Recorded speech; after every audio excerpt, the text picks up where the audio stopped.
welcome to Michigan Football at the Voice of College Football. I am one of your post-game hosts and weekly contributors, Desmond. I am here with Mark Rogers and also a special guest that I will introduce here shortly. Before we get started, please like and subscribe. Share the video out to social media. It helps grow the channel. Also, while you're at it, join and subscribe to Mark's main channel, The Voice of College Football. Join his Discord where you can talk not only college football, but also NFL football, 24/7, 365. And for our special guest, we have Melissa Treibwasser, and she is here to talk all things college football and TCU. So, Melissa, thank you so much for joining us. We greatly appreciate it. How are you doing today? I'm doing great. We're talking TCU in a college football playoff game. So what do I have to complain about, right? Absolutely. And Mark, how are we doing today, my friend? Doing great. Good to be here. Good to see Melissa again. We've leaned on Melissa a few times here in the last couple months. So like she reminds me, hey, that's a good thing. That means TCU's doing good things. Absolutely. Awesome. Well, Melissa, let's get right into it. When the season first started, tell me, did anyone see this coming as far as TCU, ending up playing in the Big 12 title game, ended up being a one-loss, conference champion? Like, was anyone forecasting this when the season first started? Look, the most unrealistic purple rose-colored glass TCU fans I know were saying, man, the ceiling for this team is probably 10 wins. If they touch that, we'd all be ecstatic in Sonny Dykes' first year. Most people were kind of hoping for 6-6, 7-5, get to and win a bowl game, build on some positive momentum. But I think that until maybe that Oklahoma game, many people didn't have high expectations. And then even after that kind of beat down of the Sooners, it still was like, well, this is all nice and good, but at some point the bottom's going to drop out. The TC's going to hit its ceiling. There's no way that this team can keep playing like this with these heart attack finishes and win. And yet here we are in the middle of December prepping for a college football playoff game, because despite the fact that nobody really thought that this was going to happen, TCU just kept winning big games in an impressive fashion. Absolutely. And I think it's interesting, the parallel between TCU this year and Michigan last year, where, I think when the season first started, there were a lot of fans who were optimistic of what the team could be. But I mean, from being on this channel week in and week out, I'm not sure there were many people who were saying Michigan is going to be in the college football playoff, win the Big Ten, etc. So definitely a lot of parallels there with TCU and Michigan team from last year. For sure. And I think it's so interesting because you look at Michigan going into that 2021 season and everything was about, Jim Harbaugh can't win the game. He can't get Michigan to the Big Ten championship. That, they can't kind of get over that hump. Whereas TCU, was kind of feeling that way with Gary Patterson. It had kind of reached its stopping point. And I think if Harbaugh hadn't gotten Michigan to the playoffs last year, maybe you're looking at a first-year head coach this year. But he was able to get that monkey off his back. Sonny Dykes was able to get the November monkey off of his back because everything written about him had been he can't win once the season, things get tough. And he was able to go 4-0 in that month and, get TCU within 6 inches of potentially winning a Big 12 championship too. So, yeah, I think a lot of the way that these programs are looked at, Michigan's, obviously a much bigger brand name and a blue blood program, but what people were expecting of these two teams going into 2021 for the Wolverines and going into 2022 for TCU weren't that much different. But the way that they kind of overachieved and the character of the players within their program, the coaches within their program seems to be pretty similar. Absolutely. So take us back to even the beginning of the season? Obviously, we talked about the expectations, but even the quarterback who was named at that time as the starter in QB1 is not the Heisman Trophy finalist who is in New York with Max Duggan. So can you kind of tell us about that with Chandler Morris and now Max Duggan? I mean, I feel like, a lot of people that follow college football probably know the Max Duggan story at this point, but I don't really think you can tell it enough. Not only was he not the starter coming into this season, but he was, a kid as a freshman who an NFL talent scout said was the worst Power 5 quarterback he'd ever seen as they were evaluating Jalen Reagor.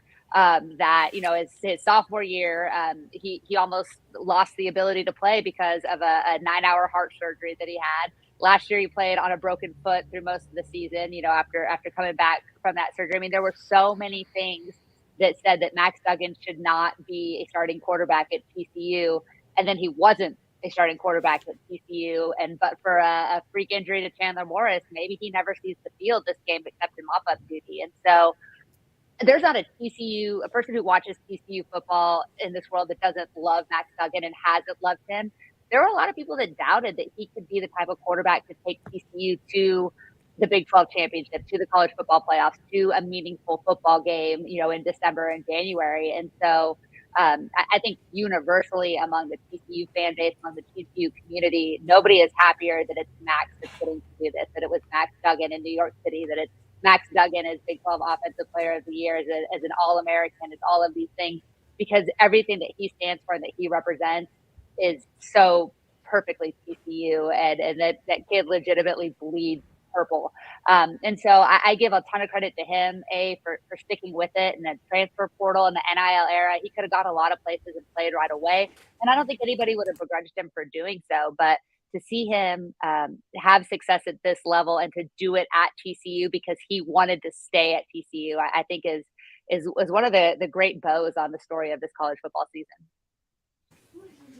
Nice. Okay. So kind of talking about the expectations, could he get TCU to the college football playoff? I know there was just a lot of talk on social media about what if TCU doesn't win? Would they potentially be out? To me, I was someone who actually thought it was a bit ridiculous, but I thought there was some validity to it that, if TCU did not win that game, that potentially they could be out. Now, like I said, I thought it was pretty crazy. But what is that the feel that you got from other TCU fans of, losing that game, overtime game, and it was a close game, but was there some concern with the TCU fans of potentially not getting there? Well, I'll tell you this much, that anybody that was around and was following TCU football in 2014 that saw TCU go into the final weekend, ranked number 3 with Ohio State sitting there at number 5, was terrified of what was going to happen on Saturday and leading into Sunday. And I think the PTSD of that had people thinking, man, if TCU doesn't handle business here, then yeah, they could find themselves on the outside looking in once again. I think that as the game kind of developed and as you started to see this was probably going to be a close game, and into the fourth quarter, like this is probably going to be a kind of an instant classic type feel to it. I think the confidence level rose significantly. And then watching Max Duggan in tears on the podium, TCU had taken care of business so many times that season, getting to 12-0. And then you have a quarterback who's a great story. You have a lot of eyeballs. I mean, the Horned Frogs were the 9th most watched team in college football this past season, despite the fact that other than Notre Dame, they were the smallest university on that list and had far and away the smallest living alumni base too. So I think that this was a story that people were kind of enraptured by and enjoyed watching. And the players, the coaching staff, the way that TCU won games, all kind of kept them in that national consciousness. And so I felt a lot better by the end of that game. But honestly, until I was watching the college football selection show, sitting at the gate and the terminal at DFW, bawling my eyes out as TCU was announced, that was legitimately the first time that I fully believed TCU was going to the college football playoffs. I will say that it felt like down the stretch, like once TCU kind of made that comeback, it felt a little bit like, they were playing for overtime, and I think they had to because of Duggan's health at that point. But also, you got the feeling that they were playing it safe, and they were playing to lose well as opposed to win to some degree. And I think there were a lot of factors going into that. But it felt like the coaching staff was pretty confident, too. As long as this thing was close, they were getting into the playoffs.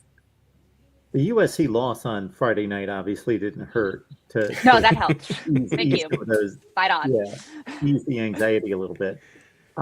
What I was impressed with in regards to the reaction to the Big 12 championship game was even after the playoff berth was announced and secured, I saw Max Duggan respond like this. I saw a few other players, one on the selection show itself, just respond instead of embracing. And I'm sure that came a little bit later, but they were still back in the moment of, we wanted to go undefeated. We wanted to win the Big 12 championship. We were like laser focused on that, and that meant everything to us. And we are still kind of down about that.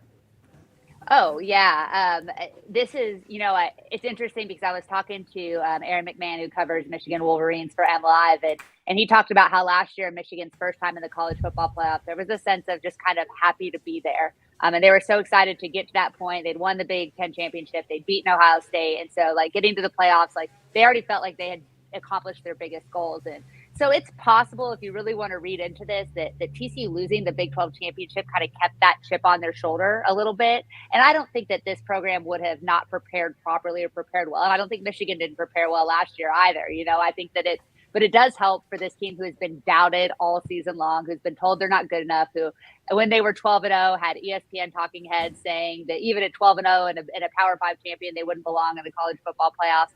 To lose that game and then have all of those doubts resurface, and all you've heard since is, not from people who actually follow the sport, but from the fan bases, is that TC is going to get waxed. They're going to get waxed. They've got no shot in this one. This is a terrible matchup. They can't win.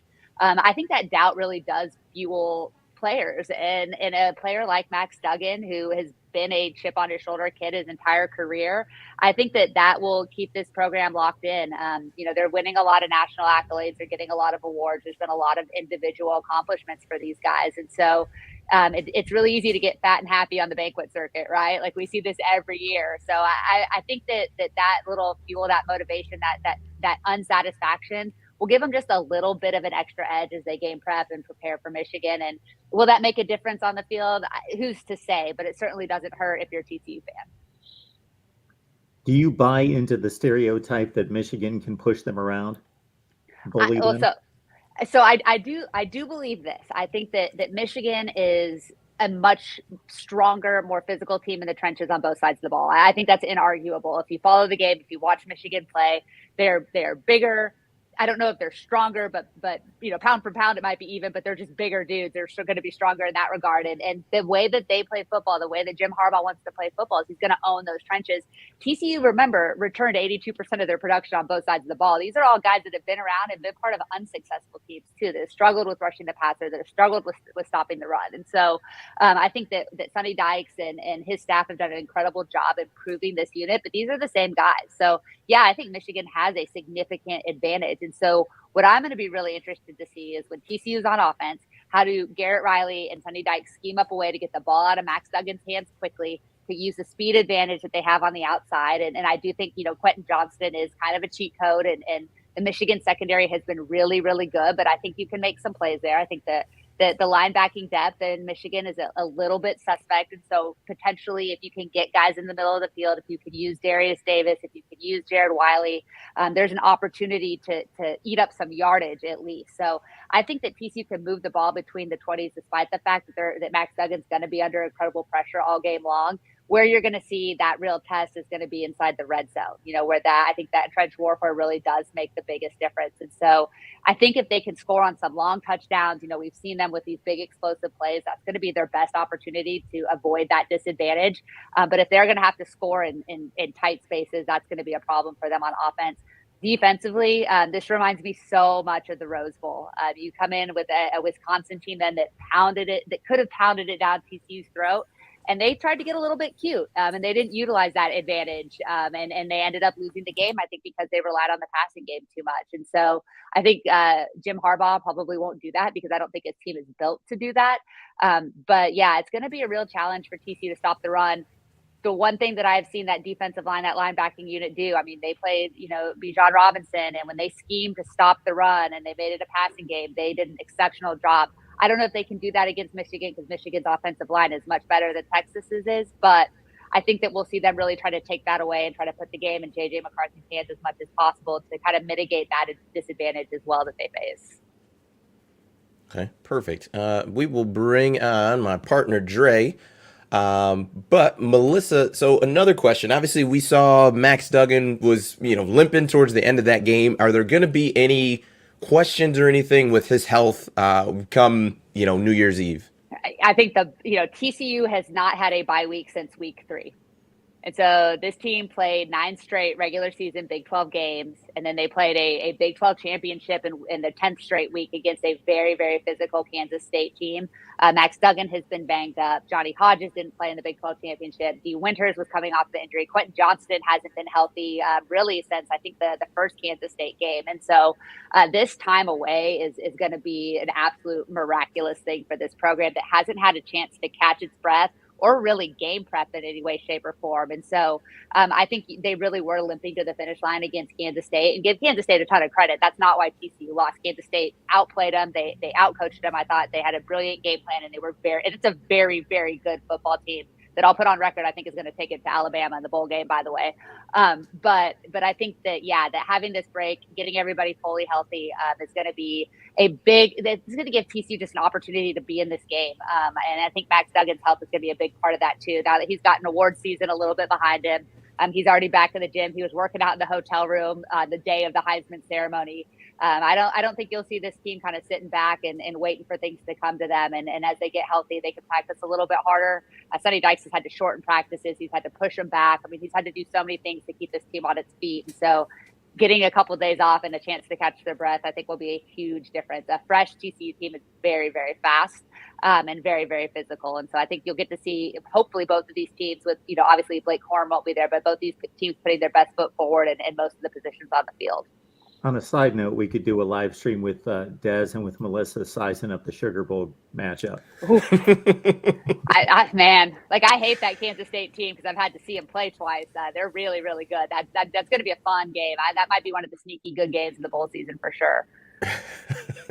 It'll be an interesting one. We'll see. I still haven't heard much as far as any opt-outs with Alabama, so I'm not quite sure what's going to happen there. I don't know if it's just under wraps or whatever the case may be. But it's the SEC. They don't care about it if it's not a game they want to care about, right? so when Kansas State waxes them by 2 touchdowns, they're gonna be like, well, it wasn't that important to us anyways. Plus, all the Alabama portal guys are transferring to TCU. So I was gonna say JoJo Earl looks like he is crystal balled to TCU, and Tommy Brockermeyer is the other one. He's a former kid too. So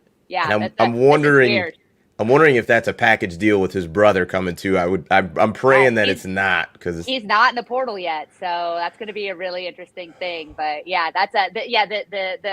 TCU makes the college football playoffs and Alabama does it. And Alabama players are in the portal to transfer to TCU. This is all I don't know what world we're in, the upside down. I don't know what to think. We're in a parallel universe. Dre, how's it going, my friend? Good. Looks like you guys have done a pretty good breakdown here. I don't really have much to add to it. I mean, I've my interpretation of TCU has been their team that kind of had, they kind of had like the pixie dust, if you will, kind of like the Cinderella story. I don't think anybody in the state I don't live in Texas, but I doubt anybody in the state of Texas thought out of Texas A&M, Texas and TCU. Heck, even Texas Tech, that TCU would be the team that would be where they are today. And along the way, I think they played maybe 3 or 4 backup quarterbacks for teams. They definitely had to show some fortitude, and they played a lot of close games this year.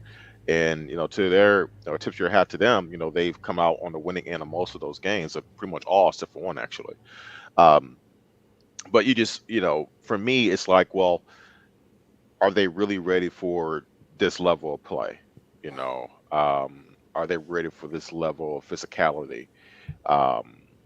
Do I think they can come out and shock the world? Absolutely, they can. They're not here by accident.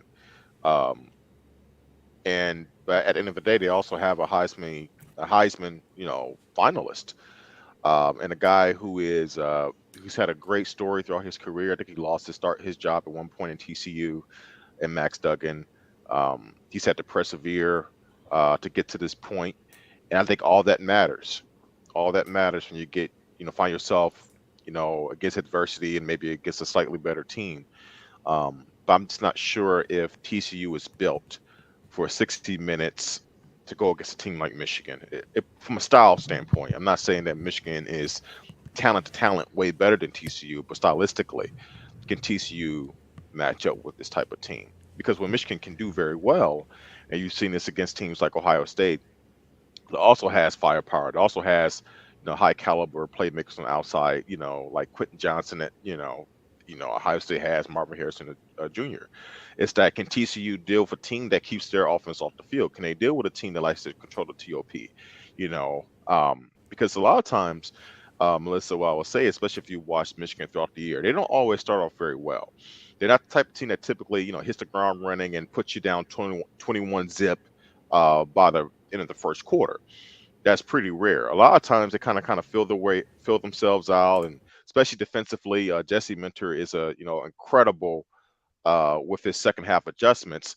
So I mean, there's a chance that TCU can have the lead 17-14 going at halftime. Wouldn't shock me, or be behind slightly, but can end up losing the game 35-17. Or that's just the type of team Michigan is. They really are a second half team.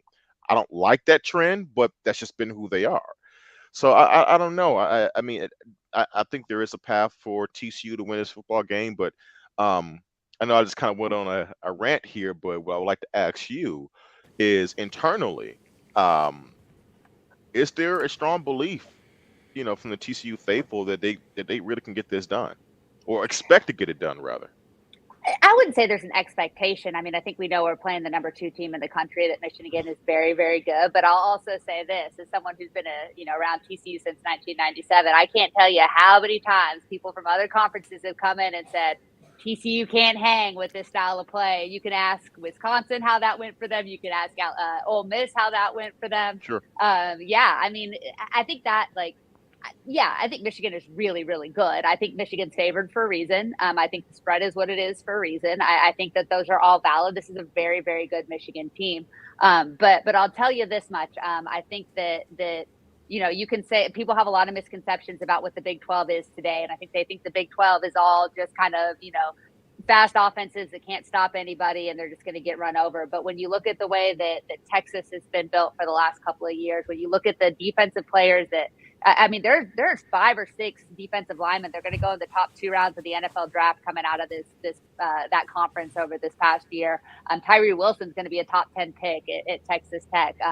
There's a lot of talent on that side of the ball. And so, Michigan might be the most complete defensive team that they've seen in that regard. But Dave Aranda's a really good defensive mind. I think there's just, this won't be anything they haven't seen before. Whether they can stop it or not, that's going to be the real question. And I think Michigan will be well prepared to attack the weaknesses. And there certainly are many on TCU's defensive side of the ball. But I also think that you guys probably haven't seen, Big Ten probably hasn't have a pair of corners like Josh Newton and Travius Hodges Tomlinson, the Thorpe Award winner. I think that when you look at the speed that TCU has, I've heard TCU compared a little bit to Maryland, but it's like Maryland on steroids. Maryland is athletic. They've got a running quarterback, but I think TCU is as athletic, but more skilled at every position across the board. And so, I think this is going to be a challenge for Michigan, and I think it's going to be a challenge for TCU. But I think that they'll rise to it. And I think the thing we know is that this TCU coaching staff is really, really good at what they do. They too are a second half team. I mean, there's a reason they had all these close games and comebacks, and it was because they were trailing by 17, 18 points at the break in a couple of them. So this team is very resilient. They aren't scared of a challenge. They are a very physical team. They may not look the same as some of the physical programs up north, but I think that they will match that physicality the best that they can. Like I said, the trenches, that's going to be an advantage to Michigan on both sides of the ball. But I still fully expect TCU to put up a really great fight in this one, to be in this game. I don't think that they'd be playing in the college football playoffs if they weren't a truly talented team. And the thing that I'll argue to my death is I think this team can go and play with anybody. Will they win? It'd be really, really cool. It would be cool. Sure. It'd be a shock. I mean, that would be, I don't go in with any expectations other than I think that it's going to be a battle, and I think the Frogs are going to hang tough. And if both teams are healthy, then I think this thing will come down to the fourth quarter. I don't think the Frogs are going to get run off the field, because the other thing too is you got a team that can control that likes to control the time of possession. You've got another team that likes to score in 2 minutes or less. So I think it could be Michigan might have an 11-minute drive that goes for 7, and TCU might have a minute and a half drive that goes for 7 too. And I think that's what's going to be a lot of fun for fans to watch. They're so contrasting in that way. Nice. Well, if there is, so let's say, hypothetical that TCU does win the game. do you feel that it has to look a certain way, or do you feel that TCU can win multiple ways? Just kind of hypothetically speaking. I think the way that TCU wins this game is pretty simple. They don't turn it over. They put the game on JJ McCarthy's shoulders, and he does turn it over once or twice. I mean, he's been unbelievable this year, but he's been a little sloppy with the ball, especially in the quarterback run game. And he is a young guy. This is the biggest game that he's ever played in. Like I said the other day, though, I think that playing in front of a NFL stadium in front of a bunch of corporate shills that have lots of money versus playing in the Horseshoe in front of 100,000 screaming fans, he's probably not going to be intimidated by the environment, would be my guess. But yeah, I mean, they're going to have to make him make mistakes. They're going to have to limit the explosive run plays. I think you're going to see Michigan break off a big run or two. And then they're going to have to score in explosive plays. I mean, if you can hit Quentin Johnston, Darius Davis once or twice over the top, if you can get a big run from Kende Miller, and if Max Duggan is able to be healthy enough to rush for over 100 yards, like that's the way they eke out a 3-point win. I don't think that they're going to be able to blow Michigan out, but I think if everything goes right and that pixie dust that you mentioned earlier, Dre, stays with them, then yeah, there's a path for them to win this game for sure. But it's going to have to be, they're not going to be able to make a lot of mistakes, and they're going to need Michigan to make one or two. The key to me, the one that I really want to watch, Darius Davis hasn't been healthy the last month of the season, and so he hasn't been as big of a factor in special teams. If he can get loose on a punt or a kick return, when he scores, TCU tends to play really, really well. And so that could also be one of the difference makers that we're watching for. Okay. Nice. One thing that I think is important is definitely that Michigan just doesn't overlook TCU, because I think it's one. I just think it's important that they just kind of bring their A game. Number one, because obviously it's college football, anything can happen, but also too, I think TCU is capable of winning a big game. So definitely want to make sure that that the Michigan players and coaching staff is absolutely dialed in. Up until this point, they've played pretty clean. So you want to just keep that going, because if you do win the game, you'd love to be just firing on all cylinders going into the national championship. No, I think, hey, overlook TCU. We aren't any good. We can't play, Big 12 soft, all those. Yeah, let's keep that narrative going. I'm fine with it, because I do think, I don't think Michigan's going to be overlooked. And I think once you've gone to the playoffs and lost, if you get that time back around, it's a very different experience. And it's kind of akin to playing in the Super Bowl for the first year. Everything is a lot bigger, a lot longer. There's a lot more breaks. And so Michigan's going to have a significant advantage in that regard of having kind of been through this. It's hard to replicate that. So I think TCU will be as well prepared as possible, but Michigan absolutely has an advantage in that they just kind of know what to expect in a way you can't really replicate. So it's a lot of fun. I'm super excited to see the Horned Frogs on the stage. I love the momentum that it's building for the university in all regards. We saw how much winning the Rose Bowl changed the fortunes of TCU beyond just the athletics programs. And this is an opportunity, especially in the NIL era, to really capitalize on this national stage and having a really fun, a really likable football team that people have enjoyed watching. And to, hey, if you shock the world here, like, it's all gravy. I mean, it's all gravy at this point anyways. Like, this is so freaking cool. Like, I've been around this program a long time. I'm ecstatic to be there. I want to see them win. I believe they can. I know that the odds are going to be against them, but it's just a lot of fun to be in this position for sure. Absolutely. Well, Melissa, thank you so much for joining us. We greatly appreciate it. I can't quite say go Frogs, because this is the Michigan channel, but we definitely appreciate yeah, like Dre said, not the right channel, but thank you so much for joining us. We greatly appreciate it. Thanks for having me on, guys. I think we're gonna have a heck of a ball game. Let's just hope it's one of those that people want to stay tuned in for all 4 quarters. That'll be a good win for TCU in that regard. Absolutely. Take care. Drizzy Dre, how's it going, my friend? Good. Just trying to get my freaking background to work. More struggling. No, it's going good. I obviously there's nothing that Melissa said that that surprises me. No, I think that TCU, and Des, we've talked about this. Like, I don't know if we talked about it, during the stream or off. But TCU, they remind me of a typical 4C type team, like a Notre Dame type team. Not talking about stylistically. I'm talking about they're a team that is probably going to be up against it from a talent standpoint. But They're here for a reason. Um, and so I don't think they're going to lay down. Um, and I would think it would behoove Michigan to, as soon as you can, to put your foot on their neck and to establish yourself. Um, Unfortunately, Michigan at times has shown this season that they don't always get out to the fastest starts. Um, Now, Ohio State, they got out to a pretty decent start. They went to halftime down, if I'm not mistaken, right? Or were they up? I'm sorry, which game? Ohio State?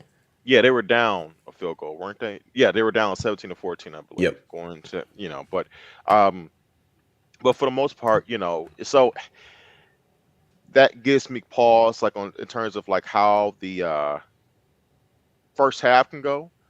Um, but I fully expect Michigan to run away with it towards the end. I think most likely the way this plays out is that TCU comes out with a spirited effort in the first half. The first half is interesting, um, and then second half, Michigan pretty much their physicality just wears TCU out. And that doesn't mean that TCU is soft. It just means that they're not built to play that type of game for 60 minutes. And that's part of what Harbaugh wants to do. He wants to break you. He wants to wear you down, grind you down like a pencil.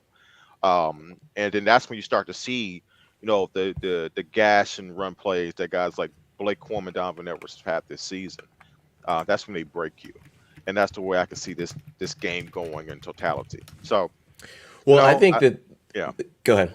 No, so no, I don't fear TCU in a little bit. I expect Michigan to win, and Michigan to win pretty comfortably when it's all said and done. But just don't be surprised in the first half if it's a little tricky. That's all. I think it'll be important for the defense to come out and play well early for Michigan.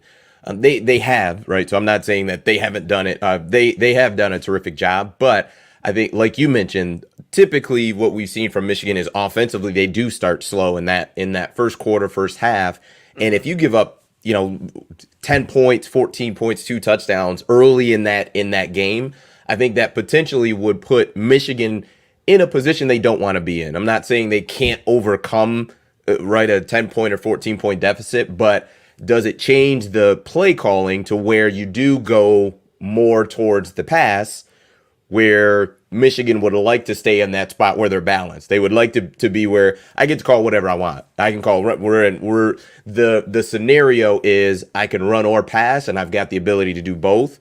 But I think if Michigan gets to that point, you just never know. It may, because we've seen offensive coordinators just in general, college and pro, get pass happy to where they get out of what they typically want to do. And my thought is that would be a concern. But if the defense comes out and plays well, I think Michigan will be fine. But once again, it's college football. You just never know. We're talking about 18 to 22-year-old young men. So yeah, on a big stage, and it's one of those things where if Harbaugh, I think what you're absolutely going to see is that Harbaugh is going to try to wear them down to start the game. I think you're going to get a lot of heavy run, and if there is passing, it'll be off the pass, play action, RPO type of calls, just to kind of fill them out and see if he can right away dominate them off the line of scrimmage. And if he can, he will hand the ball off 40 times. It is wear TCU out. Let's say that it's clear off the first 2 carries that Michigan is averaging, I don't know, let's say 4.5 yards a carry. Then I can easily say Harbaugh, he'll notice right away, okay, yeah, I know exactly how we're going to win this football game, and we're just going to grind them down. And he doesn't care about the stage, right? He would do whatever it takes, no matter how boring it may look, and wear that team down. So I think that's just what you're going to see. I think it's going to be exciting, but I just don't, I think that's just how Harbaugh's going to play it.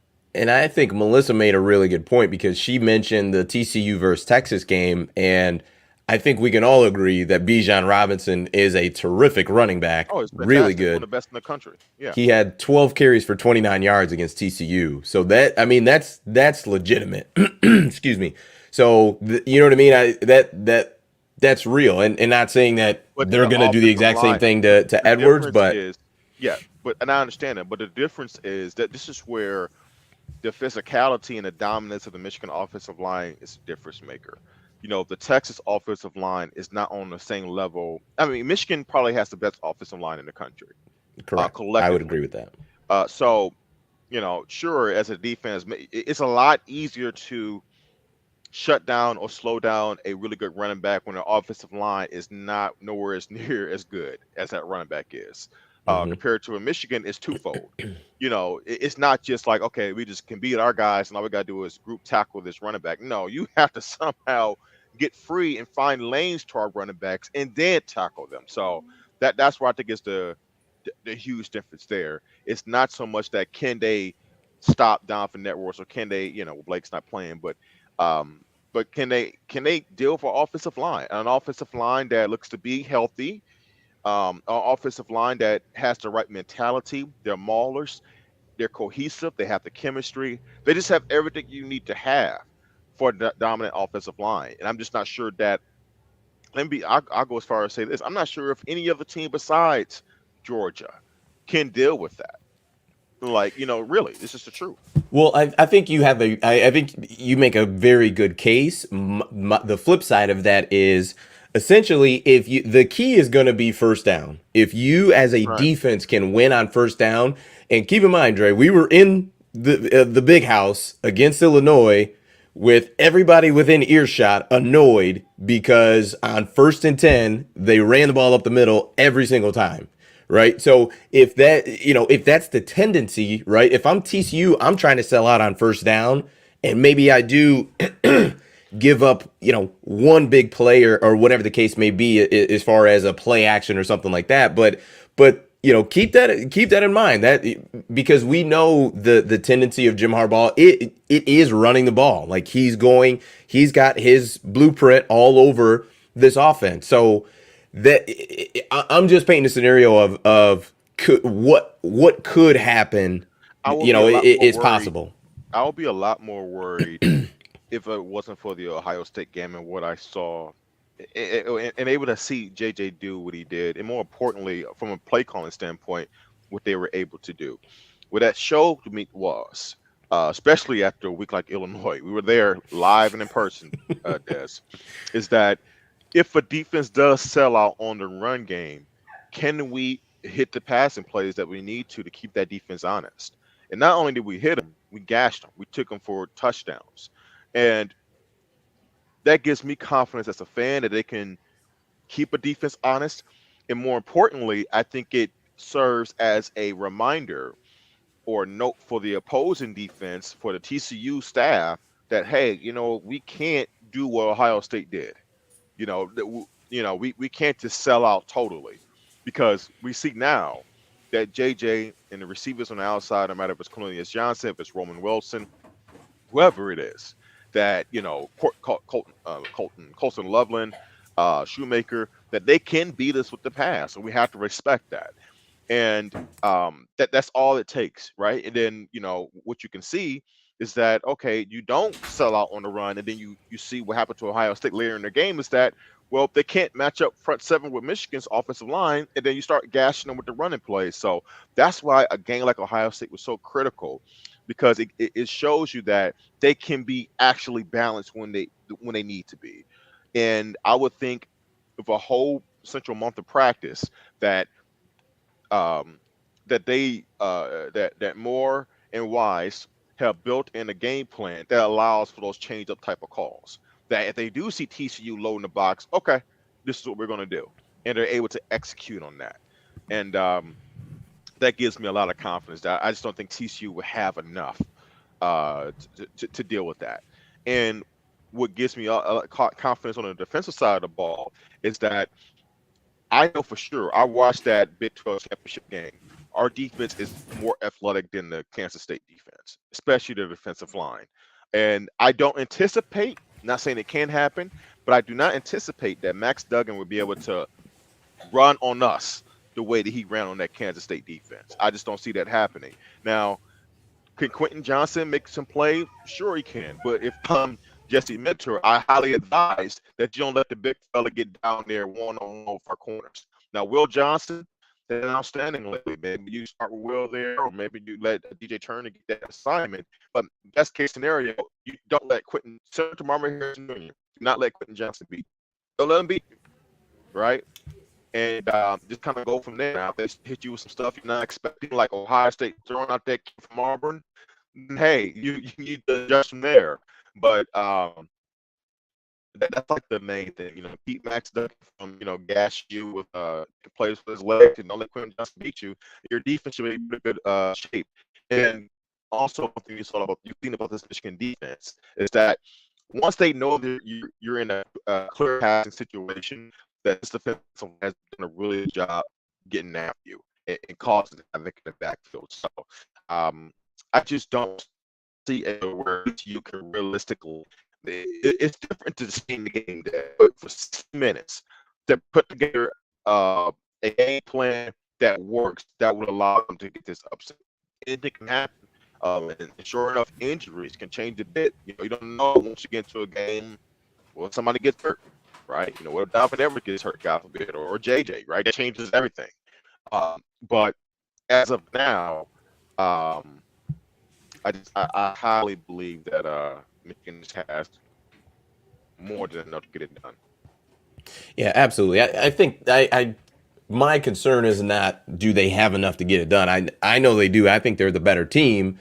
But when you talk about college football, it happens a lot as far as teams, whether it's starting slow or missed assignments or just anything, mistakes, turning the ball over, like those things can happen, and they do happen every single week. That's why we play the games, is because those types of things happen. So Michigan's got more than enough to win the game, but it will be imperative that they come out, that they are dialed in and focused and play mistake free at least early, because the last thing you want to do against a team that you are better than and favored for a reason is to give them hope that they can play with you, because then you start to get into into trouble and into kind of scenarios and scenes that you don't really want.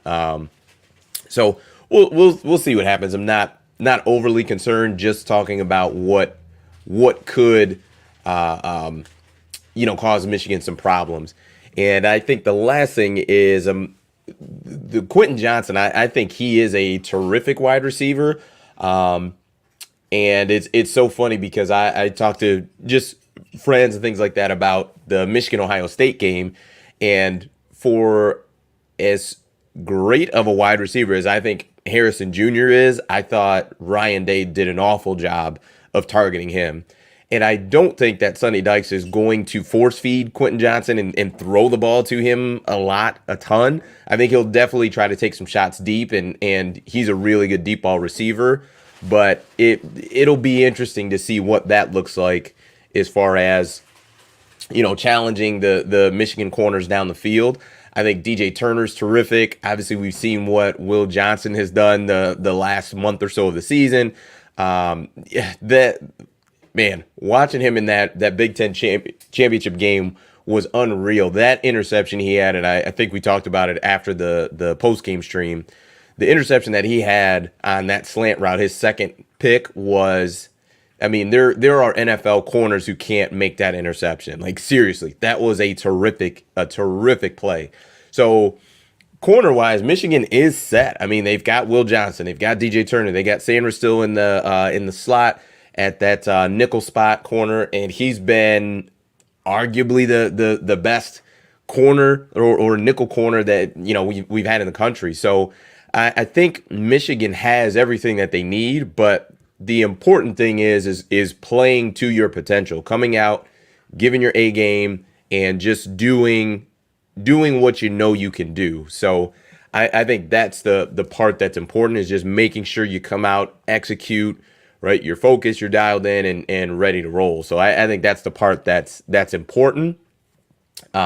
Is just that, making sure Michigan comes out focused, you're not making mistakes, things like that, to let a team that you are better than hang in the game or get an early lead where they start to get confidence and start playing Right, better than they even are. So that'll be the key to make sure they come out and they are focused, dialed in, and ready for the challenge. Because I do think TCU is going to throw the ball down the field, and I think they're probably going to take a shot early just to see what happens. If you can I get a PI and a free 15? Can one of my guys get a jump ball? They're 50-50 balls for a reason. Sometimes your guy gets them, sometimes he doesn't. So. Yeah, guys, do me a favor. Now, do me a favor in the comment section. Are you hearing me better now? Yeah, your video was slow. I think you should take that background off. It's probably slowing your connection now. It's fine now, but before Yeah. you jumped off, it was like it was crazy. I don't know what was going on. Okay. Yeah. Someone said, "Do I live in a bunker or the UP?" Thanks for that. No, just sometimes get connectivity issues. I'm gonna figure it out, guys. Trust me. I will figure it out. Um, anyway. Yeah, we have, we'll continue to break this down, week to week, Des. But as of now, the way things look, Michigan, should be in pretty good shape to win this football game. I don't know if you talked about this earlier, but didn't Mozzie Smith get his case pleaded down to a misdemeanor? Was that official news? I don't know. I did not That's see big. anything on that. That's good for that young man. We haven't really talked about it on this channel too much because, um, we're trying not to deflect from the positivity this team has done on the field and how good they've been. But, it has been something in the background that's been going on, that a team captain had a legal issue that's been going on for quite a while now. No, Nate, I'm not using AOL. My gosh. But thank you. No, I'm sure it could seem like that at times. No. So I would assume he's still going to play, regardless of what happens. I was gonna say he was gonna play regardless. Especially Harbaugh at made this that point. clear. Especially at this point. So, but no, those are, it's just things like that and health. You just want to see guys, nothing bad coming out between now and then. You want players to stay healthy. They're going to be, the guys still got to practice. So anything can happen, right? So the main thing is you want guys hopefully preparing as well as they can, taking care of their schoolwork so there's no eligibility issues, staying out of trouble. All the main things that you need, to have a legitimate national championship run, and Michigan does have that. Michigan. I mean, we should be able to win a national title.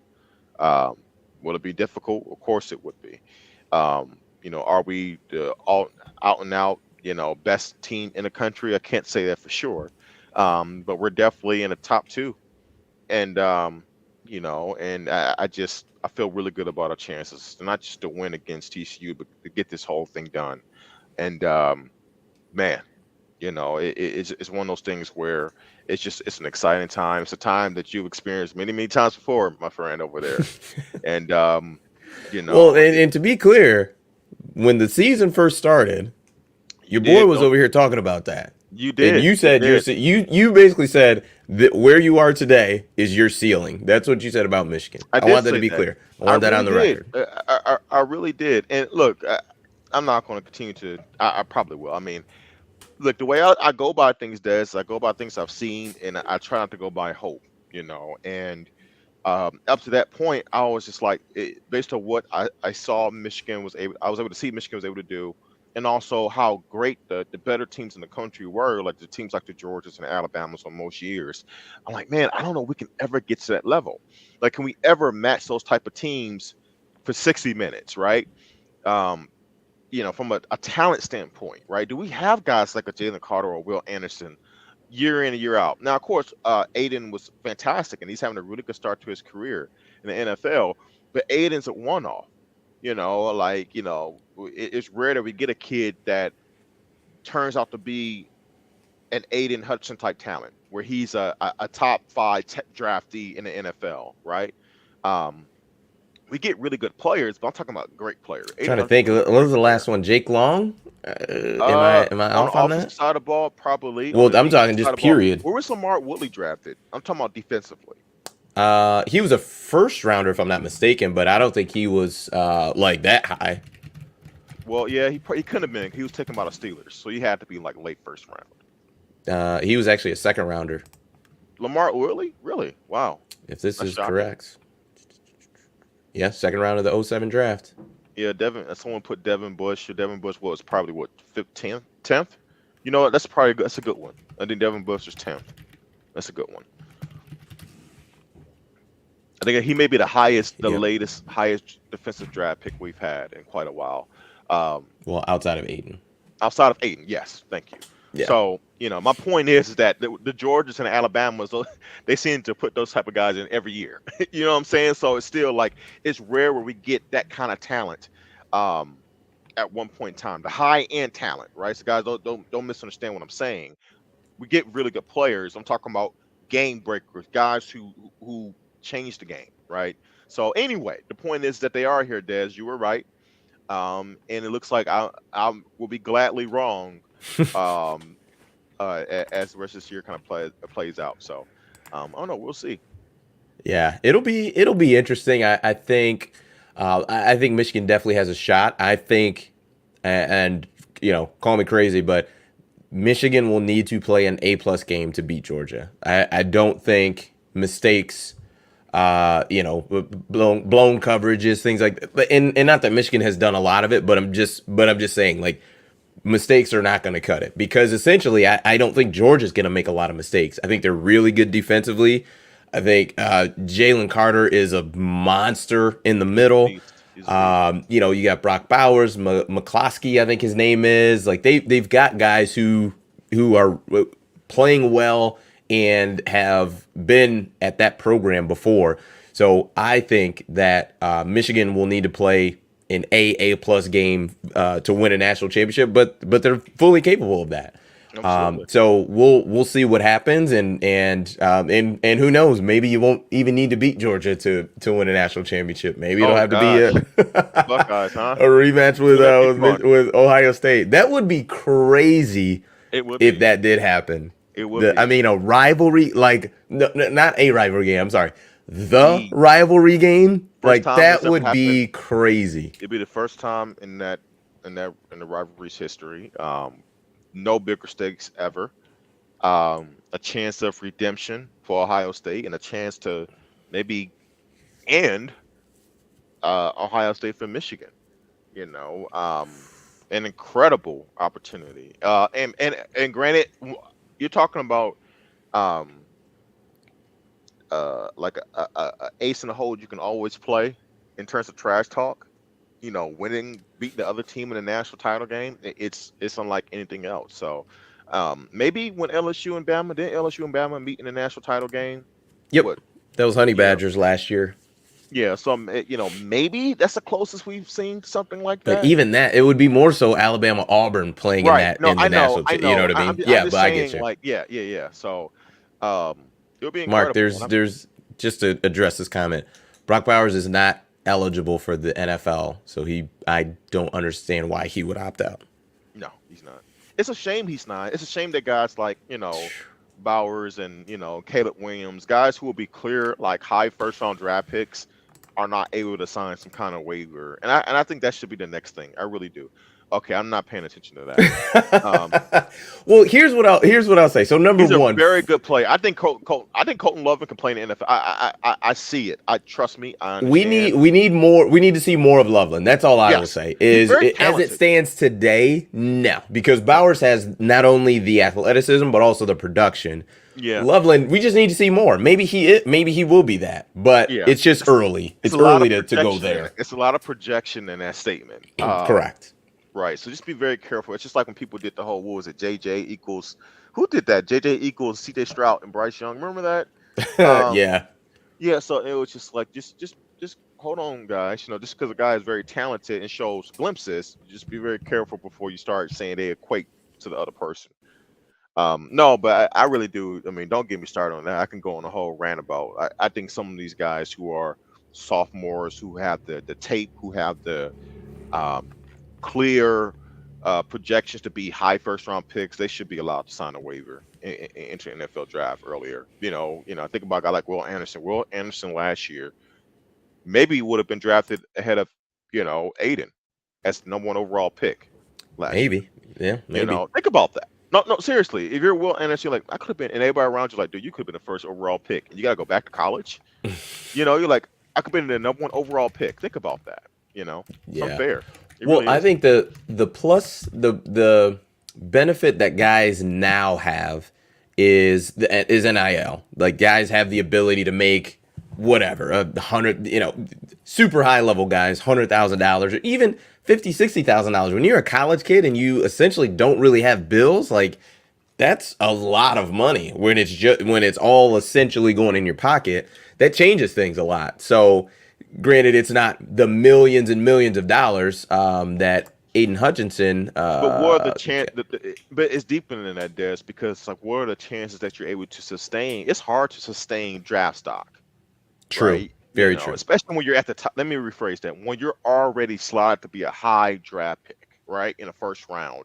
Like, if you're at 1 year, you're projected to be a top 3 pick. Chances are more likely that the more tape that gets on you the following year, it's going to be hard for you to sustain that same projection for a multitude of reasons. Your play, more tape, other players now being in the mix, right? So it's like, man, like, I kind of got to strike while the iron's hot, right? That's why I'm kind of shocked that a guy like Michael Penix, went back to Washington. Not that he can't have a great season, but, now you're talking about competing with guys like Caleb Williams and Drake May out of UNC. But see, no, because May is a true freshman. So I think that's real. Yes, 100% sure. Okay. But I think that's actually smart by Penix, because if he comes out this year, he's maybe the 7th, 8th, 9th quarterback. Whereas even if you're competing with Caleb Williams, all right, cool, he's #1. He still could potentially be QB 2 or 3, next year. I haven't dove in to see who all is there, but this year he could have been that this year. I mean, like, no, QB 2. He's better. He's better than Will Levis. But forget about who's better. The analysts are in love with Will Levis. Hasn't won a big game in his career, but they love him to death. I don't get it. I don't. I agree, but if I'm seeing that and I'm in Michael's camp and Penix's camp saying like, hey man, like, let's kind of wait. And you know how analysts do that. They make themselves fall in love with guys where it's just like, well, he's got the traits and the tools and he's big. That's it. And he puts mayonnaise in his coffee. So of course, who wouldn't want a guy like that? I don't want a guy putting mayonnaise in his coffee. It's just coffee. It really makes me like question your judgment. Like, exactly. It does. Like, exactly. Heck is and that? You throw a lot of interceptions too. That's something else that makes me question you as a quarterback.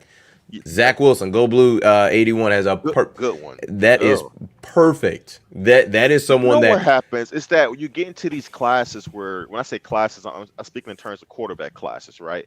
In which there isn't. You get to a point where you dissect when a guy hasn't truly set himself apart as being a career #1. It's like you get into like this juggling act where people try to make one guy something he's not, right? Like Will Levis isn't a first round quarterback. He's not. Like, stop.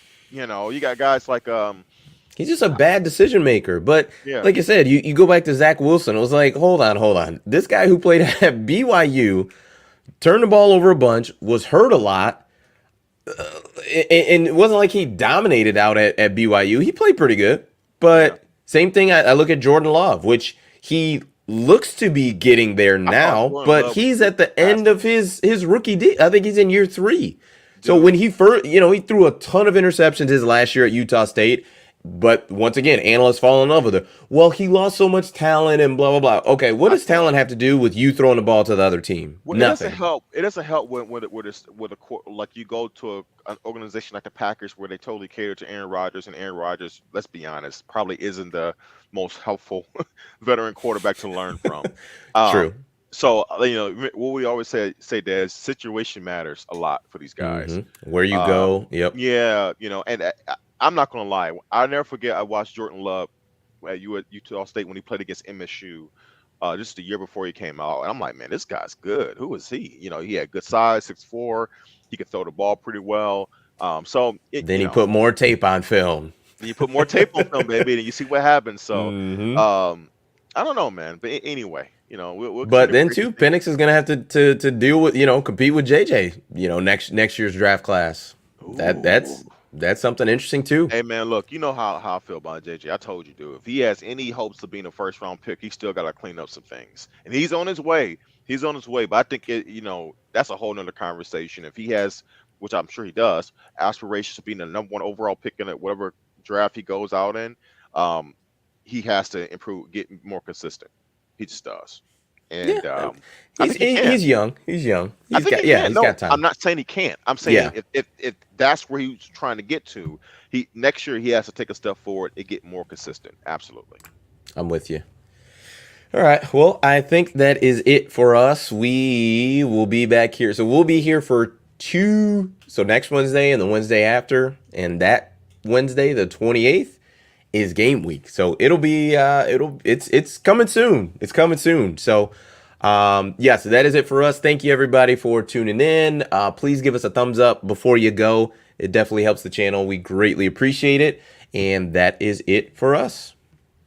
See you. Peace. Peace.